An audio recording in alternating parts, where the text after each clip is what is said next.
Dear viewers, এর আগের একটি ভিডিওতে আমি এরিয়া ডি এর ক্যালকুলেশন দেখিয়েছিলাম। সেই এরিয়া ডি এর ক্যালকুলেশনটি একেবারেই সিম্পল একটি ক্যালকুলেশন ছিল, যেখানে কিন্তু কিছু বেনিফিট, যেমন যাদের 10 ইয়ার্স বেনিফিট হয়েছে ওই টাইম রেঞ্জের মধ্যে, মানে 1 এপ্রিল 2008 থেকে 31 ডিসেম্বর 2019-এর মধ্যে, বা কারোর যদি 18 ইয়ার্স বেনিফিট হয়ে থাকে বা 20 ইয়ার্স বেনিফিট হয়ে থাকে, তো এই সবগুলোর এই যে বেনিফিটগুলো, এই বেনিফিটগুলো থাকলে তাদের কিন্তু ক্যালকুলেশনে কিছুটা মিসম্যাচ আসবে, কারণ এই ক্যালকুলেশনের মধ্যে এই বেনিফিটসগুলো ধরা ছিল না। এটা একেবারেই একটা সিম্পল ক্যালকুলেশন ছিল।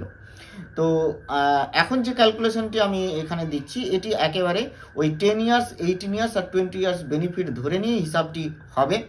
তো সেটি একটু দেখিয়ে দিই কীভাবে করবেন। একই রকমভাবেই ওই ডেসক্রিপশানে যে লিঙ্কটি দেওয়া থাকবে, ওই লিঙ্ক ধরে চলে যাবেন। তো সেখানে গিয়ে দেখবেন বেসিক পে একটু এটা চেঞ্জ হয়েছে আর কি। সেখানে দেখুন 10 ইয়ার্স অ্যাটেন্ড অন, এই যে 10 ইয়ার্স অ্যাটেন্ড অন, এখানে ডেটটা দেবেন 10 ইয়ার্স। আর যদি 10 ইয়ার্স অ্যাটেন্ড না হয়ে থাকে তাহলে এটা হয় ব্ল্যাঙ্ক করে দেন, নতুবা আজকের ডেটটা দিয়ে দেন।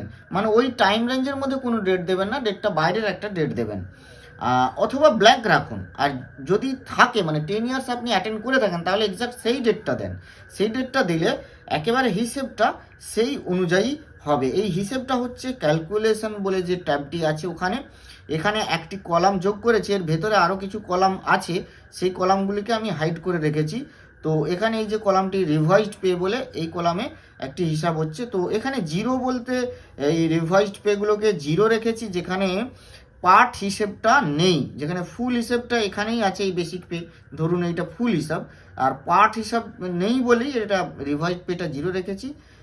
এবং পরের যে এরিয়ারের যেখানে ওই পার্সেন্টের ক্যালকুলেশনের ক্ষেত্রে এটা মেন বেসিকটাকে নিয়েছি।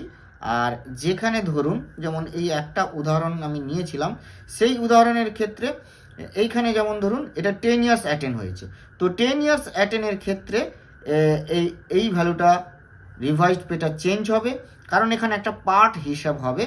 এই পার্ট হিসেবটার ক্ষেত্রে এই ভ্যালুটাকে নিয়েই পার্সেন্টেজ ক্যালকুলেশনটি করা হয়েছে। তো যাই হোক, এই যে ড্যাশবোর্ডে এসে আপনারা 18 ইয়ার্সের ডেটটা দেবেন যদি 18 ইয়ার্স অ্যাটেন্ড করে থাকেন, আর যদি 20 ইয়ার্স অ্যাটেন্ড থাকে তাহলে 20 ইয়ার্সের এক্সাক্ট ডেটটা দেবেন। আর এই বেসিক পেটা কিন্তু একেবারে সেই অ্যাজ অন যে ডেটটা থেকে শুরু হবে, সেই ডেটের বেসিক পে কিন্তু এইটি। তো এই হিসাবটি দিলে আপাতত একটি আপডেটেড হিসাব আপনি পাবেন। আগের যে হিসাবটি ছিল সেটা একেবারেই সিম্পল একটা হিসাব ছিল। তো এটা গেল এই ব্যাপারটি। এবার আরেকটি ব্যাপার, অনেকেরই ব্যাপার মানে প্রশ্ন হতে পারে, যে প্রশ্নটি আসছে ঘোরাফেরা করছে, সেটি হচ্ছে কি, যদিও টিচারদের ক্ষেত্রে, মানে টিচার বলুন, যারা গ্র্যান্টিনেট থেকে যারা এই স্যালারিটা পান, সব একসাথেই বলছি, তাদের ক্ষেত্রে এখনও যেহেতু কোনো মডালিটিজ আসেনি, কোনো ডেট আসেনি কিভাবে দেওয়া হবে, তাই এ ব্যাপারে কোনো হেলদোল না থাকলেও জেনে রাখুন যে আপনারা এই টাকাটা পাবেন। এই টাকাটা মোস্ট প্রবাবলি যেমন যেমন স্টেট গভর্নমেন্ট এমপ্লয়িজদেরকে যে মডালিটিজ অনুযায়ী দেওয়া হচ্ছে সেই অনুযায়ী দেওয়া হবে, এবং পাওয়ার হকদার সেটা সুপ্রিম কোর্টের রায় অনুযায়ী। কিন্তু সুপ্রিম কোর্টের রায় এর আগেও বলেছিলাম আমি, সেখানে কিন্তু স্পষ্ট বলা হয়েছে রেসপন্ডেন্ট এমপ্লয়িজ, এই কথাটি উল্লেখ করা হয়েছে, একেবারেই বলা নেই যে স্টেট গভর্নমেন্ট এমপ্লয়িজ। তো এখানে কেন জানি না যে সুপ্রিম কোর্টের গঠন করে দেওয়া যে কমিটি 4 সদস্যের, তারা কিন্তু এই যে ডেটাটা নিয়ে প্রশ্ন তুলেনি। স্টেটের যে স্ট্যাটাস রিপোর্টে যে ডেটা দেওয়া হয়েছে স্টেট গভর্নমেন্ট এমপ্লয়িজ হিসেবে, সেটা নিয়ে কোনো প্রশ্ন তুলেনি কেন তো জানি না। তো যাই হোক, তো পাওয়ার হকদার এবারে সেই ডেটটা হয়তো পরে, মানে এই নোটিফিকেশন দিয়ে একটা ডেটটাকে এক্সটেন্ড করে দেওয়া হয়েছে, কবে হবে সেটা নিয়ে এখনও কিন্তু সবাই ধন্দে।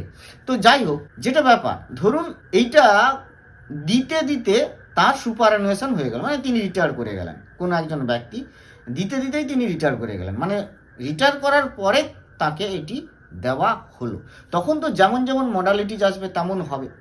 কিন্তু ধরুন দেওয়া হলো, তার দেওয়া মানে কি, এটা তো জিপিএফ অ্যাকাউন্টে দেওয়া হচ্ছে, রিটায়ার করেননি, এখন দেওয়া হলো, সাপোজ মনে করুন, তো যখন দেওয়া হলো টাকাটা তখন তিনি সার্ভিং এমপ্লয়ি মানে কারেন্ট এমপ্লয়ি মানেই তিনি টাকাটা পাচ্ছেন জিপিএফে। আর জিপিএফ এর লক ইন পিরিয়ড হচ্ছে 2 ইয়ার্স মানে 24 মান্থস। এবং এখানে একটি ব্যাপার আছে, 24 মান্থস মানে এই টাকাটি তো পার্টে পার্টে দেওয়া হচ্ছে। ধরুন ফার্স্ট ইনস্টলমেন্টে পেলেন হচ্ছে 2 লাখ টাকা, তাহলে যে 2 লাখ টাকা যে মাসে পেলেন সেই মাস থেকে 24 মাস গুনতে হবে। ওই 2 লাখ টাকাটা ওই 24 মাস পর্যন্ত তুলতে পারবেন না, ওটা লক ইন হয়ে গেল। তো এবার ঘটনা হচ্ছে তিনি 24 মাসের আগেই যদি রিটায়ার করে যান এবং তিনি যদি তার পিএফ এর সমস্ত টাকা তুলতে চান তাহলে কি পাবেন না, তিনি পাবেন না। যাই হোক, আজ এই পর্যন্ত। ভালো থাকবেন, সুস্থ থাকবেন, ধন্যবাদ।